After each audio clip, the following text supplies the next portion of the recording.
Right. Well, those of you who were with us last night slammed ACHR, got the alert out when the stock was $6.10. All right, we'll get into that. But right now, PPI came in hot and the markets are reacting rather negatively. So let's see where things could go. Obviously, I don't prefer the PPI being hot. I was not short going into this report. So RK, this is the one that's most important to me as it impacts a lot of the stocks I invest in, risk assets. So I think the next support, we've been talking about this for a while. First of all, there was a support right here at the bottom of this candle, 42.75, which was taken out. So now you got to go to the weekly moving average, which is maybe 41.80. I'm trying to read it from the chart. About 41.60 maybe. So like another buck down possible on ARK, and I hope that's the end of it, man. That's what I've been saying for a while, that would be the worst case scenario. Let's hope I'm right. Let's hope that's the worst case scenario. You do see the 200-day moving out. If that breaks, and let me check what these candles are, and that coincides perfectly with the bottom of this candle, 41.51. So you have a double support on ARK at 41.51. And if that goes, then you're down here at the 200 DMA. So let's really hope this 41.51 level on ARK holds. And this has been important because it's really taken a hit. It's really impacted a lot of our stocks very negatively. Case in point, Overstock, which we're still in, and we're down like 20% on from the peak, even more possibly. All right, so that's not fun. But in any case, QQQ, SPY. Also, okay, SPY looks a little better because you have support not too far from here at the 50-day moving average at around 442.77. Another $2 down. Not a big deal. It might see that today, it might see it Monday, and I hope that's the end of it. But, we can't know for sure. Is it going to break that 50 DMA and then move towards another major support, either some kind of candle support we got to find here or the 20 DMA? We don't know. And QQQ is a little bit concerning. So, man, I don't have a lot of good news today, do I? Because QQQ is below the 50 DMA. I do not like seeing that. Do not like being, and that's similar situation as SPY. So it's just a little worse off than SPY because it's already below the 50 DMA, where SPY is right above it. But then if that breaks, then look out below. It's a lot of room to the 20-week moving average, okay? I hope that doesn't happen. So I'm kind of hoping, we don't know. It's definitely kind of scary and risky right here with this PPI coming in hot. All right, that being said, what we try to do is buck the market trend with stocks that have individual catalysts. And I admit, you know what? It's hard fighting the tape. And, I think, look at Overstock. We really got hurt on Overstock. We're thinking we can buck the trend, but it's the baby goes out with the bathwater sometimes. And that's something we got to maybe consider in our trading strategy. But in any case, let's go look at these. And these are the ERs that we had last night, okay? Very high level. ACHR was great because of the news that came out, not specifically ER. Cano was terrible. XCLB had a nice report. I'm not that familiar with the company. I know, man, Julian or a couple people in our group maybe brought this up a few months ago, and this thing has just been on tear, and I failed to act on it. But in any case, even up here, it looks like it might be good. We'll get into it in a second.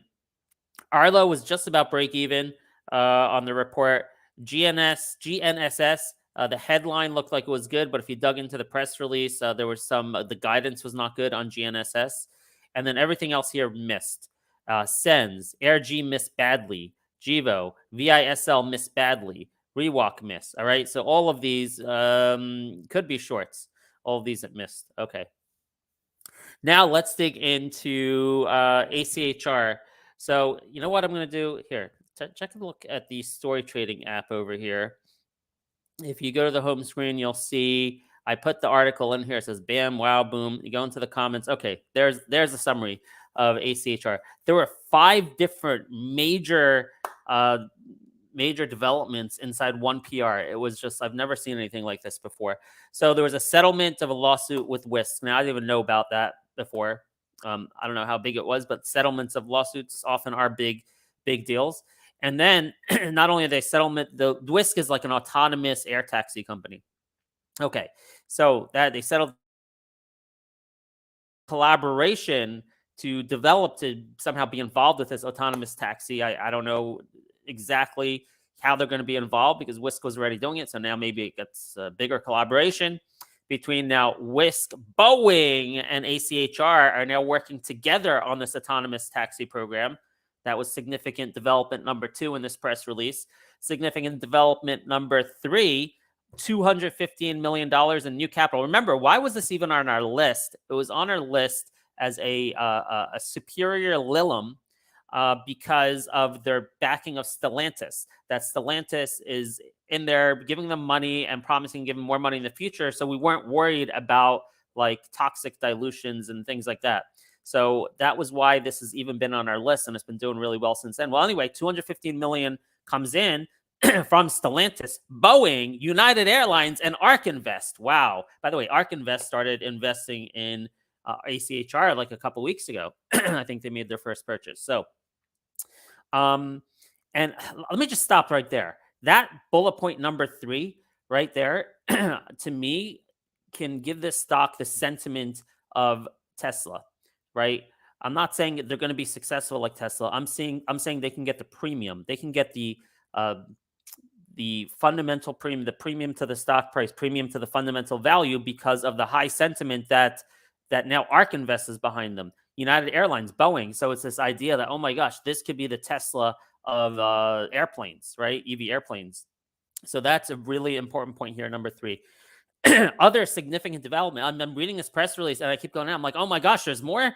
I mean, number 4, do we need more? FAA certification came in to begin flight testing, which will commence in a few weeks. And then the 5th one, they're on track to deliver their first ever aircraft to the Department of Defense. Now, remember, we are in this stock. Actually, I wonder if we could see it here. If I have it, let's see if this works. If we go to the chart view, man, sorry. I don't know if I had the nugget here. Okay, well, maybe I didn't put it in the system. But in any case, this previous pop here, so if we go to our data mine in ACHR, by the way, we have why it's moving alerts, pretty cool. But if we go to our data mine, we see here that they had last week a big pop that sent the stock to $7.10. And where is it? United States Marine Corps. No, it was not the Marine Corps. Go back a little bit. It was July 31st, wasn't it? July 31st. Where's the news? There it is. Archer Aviation bags U.S. Air Force contracts worth $142 million. Okay, so that's July 31st. Big Air Force contract. Let's put this in the system.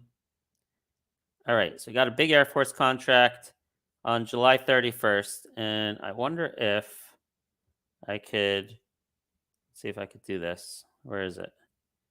Hello. Okay. Oh, I'm in start. Okay. I'm in the chart. So big Air Force contract. Where is that Air Force contract they just put in? Okay, there it is. Okay. Now let me see if I can. Oh, we have a bug here. All right. There was a way to change the date. I wanted to backdate this to July 31st, but now I see that that's not working. All right. Anyway, if I were able to backdate that, which we'll work on, then you'll see a dot right there on July 31st. Okay. Now I want to go back to the superior TD Ameritrade charts for now until ours becomes superior and tell you this Air Force contract, July 31st, sent the stock to a high of $7.10 the next day. On that day, it went to 687 and then 710. I wonder if 687, that was the day of, and we're right there at 689. But in any case, let's go back to what I was talking about here on this. Okay. And deliver the first ever aircraft to DoD. That's why I got sidetracked. So that's the, on top, they have this great relationship with the DoD, the Air Force, and then the Marines. We're looking at buying something recently. There's a press release about the Marines, so Marine Corps. So lots of good things. I've never seen so many positive catalysts in one press release. And I'm really thinking that this is going to earn the huge sentiment premium in the stock.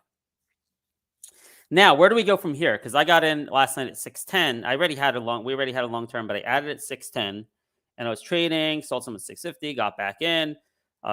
Sold some in the 770s, got back in at like 738. So now I'm down on the latest tranche I got back in. I did buy some more at like 712 and then 680s.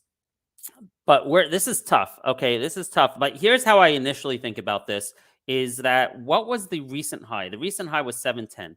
People were willing to pay 710 based on that, just that Air Force contract. But since then, now we have many additional very significant positive developments. So shouldn't the price be at least, in terms of melding together technicals, catalyst sentiment, and fundamentals? So, I had an expectation that 710 would hold this morning, story trading style, and so far it hasn't. And one caveat to this,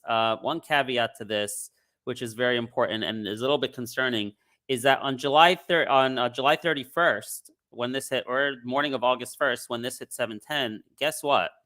ARK K was at a high. That also coincided with the high in ARK K. So, and this is an ARK K type stock. Okay, there it is, right there. You see that high in ARK K? So now RK is down like some 16% in August in 10 days, maybe even close to 17% now. It's been a wipeout in RK, which is why we're getting killed on Overstock. So that's a concern, right? That's a concern to do this and say, okay, if people were willing to buy the stock at 710 on the Air Force news, shouldn't they be willing to pay at least 710? But wait a second, now do we discount that because risk assets have come down because of the CPI worry yesterday, and now the PPI that came in hot. So that's a risk to this thesis and to this trying to call the bottom at 710, which obviously didn't happen this morning. And also, you got to worry about gap fills, which have been very notorious, which is happening all over the place.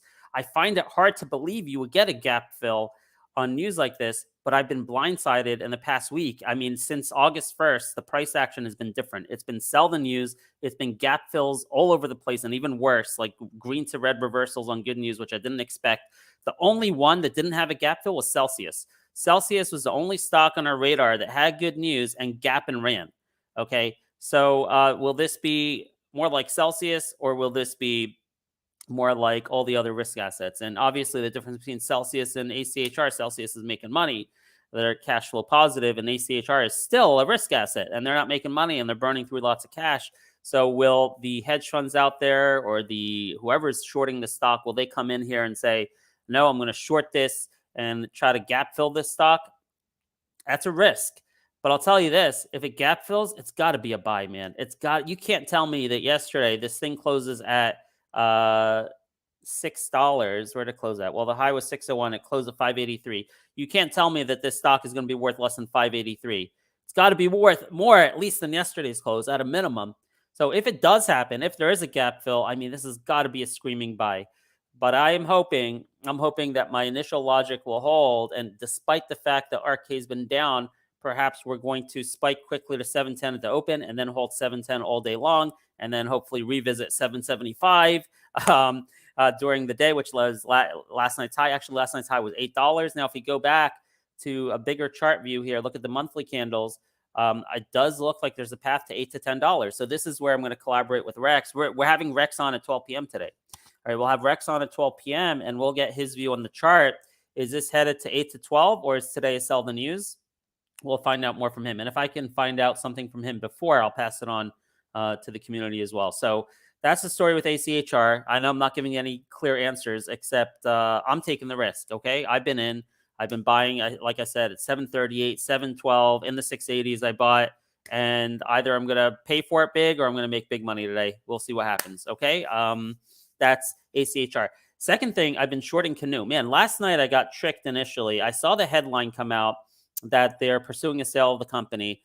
And I thought the way it was written, it's probably my fault for acting so fast, but I'm like, oh, there must be bids coming in. And that's why they're, starting a process to sell the company. It didn't say pursuing. It said like initiating process, pursuing process to sell the company. I'm like, okay, if they're pursuing a process to sell the company, there's probably bids coming in. So I jumped on this long at like $1.69. It was crazy. And then it just started free falling. And I sold at 122, took a quick, big loss. And then when I read the press release, I said, oh my gosh, this thing's a short. And I started shorting it. And now I'm actually green on the trade. Okay, so I'm still short Canoe. So why am I willing to short this stock? Well, I shorted it like my average is in the 90s. I started shorting at $1 and I've been averaging down. I think my average is like 93 cents. Why am I shorting Cano? Well, if you look at, and here's another, let me see if we have this one in here. Cano, I think it's in the VIP chat. Okay, so let's go to, now I have a updated version, which I'm not sure has been delivered to you guys yet. But in the VIP trading room, we're going to fix all this performance, make it go quicker. Here it is. Okay, here we go. All right, so what happens is the reason they're pursuing a sale is because their lenders say the company was not in compliance with its financial maintenance covenant. Look at the highlights. So the company obtained a waiver of not being in compliance. And that waiver, to get that waiver, they had to have to be modifications. What are those modifications? It's requiring a increasing the interest rate for 2023 term loan to, I think it's 16%. It's cut off there to 16%. There it is. There's the flow. You can see it to 16%. To me, this is like a form of a bankruptcy proceeding. It's basically this lender saying they want to be first in line rather than, let this thing go bankrupt and maybe they won't get the full payment back. Lets us initiate the bankruptcy process by having them pursue the sale and jacking up these interest rates. So maybe we'll be first in line. So I view this as a type of a bankruptcy proceeding or first step before bankruptcy. The stock was down, significantly last night, and it is again this morning. So I think this is one that it might pop in the morning, but I'm going to be shorting this. If this thing, anything over $1, I'm shorting. I'm adding to my short position. Anything over $1 on Cano, I think it's headed back down to that 75 cents or lower, which it hit last night. And there was a big seller at 74 cents at the close of 8 p.m. And now I think retail is bidding it up this morning. I think those big institutional sellers will be back. There was a Citigroup came out and lowered the rating to, they say sell, but anyway, they changed the price target to 80 cents. So Citigroup from $4 to 80 cents. They downgraded to neutral, really, at 80 cents. Why don't you just call it a sell? Okay. Anyway, that's the story with Cano. So long ACHR, short Cano, but definitely worried about the tape. Look at RK. I keep looking. RK is so scary, man, because like RK just takes everything down. It just takes everything down. So we'll have to see if we find support at that 20-week moving average. All right. XELB, again, I say I'm not so familiar with this company, but the headline looks really good, man, because they beat by 4 cents on EPS. They beat by over $500,000 on sales. And if you look at, first of all, look at the market cap. It's 38 million. Their sale run rate is 28 million. And by the way, if you look at the press release, it seems like they don't have a lot of cash, but they have no debt. Yeah, they have no debt and they have like 4 million in cash, something like that. Okay. So no debt, 4 million cash seems a little bit light, and that's maybe making me hesitate a little bit. So I don't know if they have any lines of credit or anything like that. So maybe we'll collaborate a little bit with Julian, and we'll get an answer from him on what to do. But he played this right, man. He was in this when he first brought it up a few months ago, and I was like, why is it so cheap? And I couldn't understand why it was so cheap. So I'm like, I'll take a pass on it. It looks too cheap. And it just tripled. So, all right. Anyway, and with that, let's go to our morning list. And see what we got going for today. All right. Morning list. ACHR is going to be first, but I think you can buy that anytime you see like a sharp spike down. I think you can buy that. I think that's the type of stock we're dealing with today. So I don't know if it's going to go from 701. Look at that nice little W bottom in pre-market. You see that W pattern? That looks good. So I'm optimistic. I like my analysis, but you never know. But I think what you can probably count on is any sharp spikes, red candles will probably get bought up. That's my opinion. By the way, there is a big short position here, 12.7%. It's something like 18 million shares. So I think this can get fun. All right. And then I just want to point out Wayfair had unusual pre-market action, unusual after-hours action. It's because they were at an investor conference last night. Apparently, the CFO made some positive comments about improving their margins and reaching some sort of target on their margins. But I think I'm going to be recommending this today because of RK. So just letting you know why that pre-market action, but I'm probably going to avoid it. All right. Yesterday's stars, Yatra, SMSI, Sabre. Okay. With these, I've decided we're not trading these. Okay, for a lot of reasons. First of all, we're down pretty significantly this month because of the RK hit and what it did to Overstock and some other risk assets. So we're not really in a posture of let's trade this market, maybe other than ACHR. So we're like, okay, we decided yesterday to take some long-term positions. And I say long-term, I mean at least a few weeks, like at least have some patience with the swing. So, and those three that we're doing it with, well, three are Yatra, SMSI, and Sabre. I think SMSI inflected. We talked about it yesterday. They have a big catalyst coming next week. Yatra has a big catalyst within a month, and this could double. Sabre, we think, we went through a whole thesis yesterday with the fundamentals, catalyst, sentiment, technicals, and everything. And I'm looking for like 6 to 8 on that. And I think that's something we could swing for some period of time. So probably not going to be doing a lot of trading. And also, I'm just holding over stock. Okay. Haven't changed the thesis on that. PSQH, I want to say, had been really well. And there was an article, I think I put it in the app. Yeah, I think it's in the app under PSQH. Let's see if it's in here. There was an interview right after earnings. Here it is. Yes, you'll see the interview there if you look up PSQH. And basically, the CEO guided for that, and the stock's been up. I can't show you a chart on PSQH. It's messed up on my TD app. So that's good. And we still have a position in PSQH. So we're keeping that one. All right. So that's the story. And, as far as for today, look it, man. We're not going to have a top 5. We're only going to have a 2. Okay. So Wayfair's out of it. Okay. I'm hopeful that Yatra, SMSI, Sabre, and PSQH will continue to do well. But given the tape, I'm not saying that they'll do well today. These are swings at this point. All these 4 are swings. So what I'm banking on for today is I think ACHR is going to do well. And I think Cano's going back to 75 cents or lower, maybe even 60 cents, something like that, something fun. All right. So that's it for today. ACHR long, Cano short, and good luck. We'll see you back here at 12 p.m. VIP show with Rexman Trades. And then 1 p.m. we'll have the free update. Please help spread the word. We need to grow the community. Honestly, this is not sustainable yet. I do this full time for like 2-3 years, and I haven't made a penny of salary in 2 or 3 years. Okay. I'm living off of trying to trade and debt and all kinds of stuff, because we don't have enough members. So to keep this going, we need to grow our community. Please send people over for the 1 p.m. update to storytrading.com YouTube, or if you forget it, if you're dyslexic, youtube.com/storytrading works, and help us grow our community, because we need to get some members. We need to get some revenue in here to sustain what we're doing for everyone. Thank you so much. We'll see you at 12 p.m. Thanks, everyone. Take care.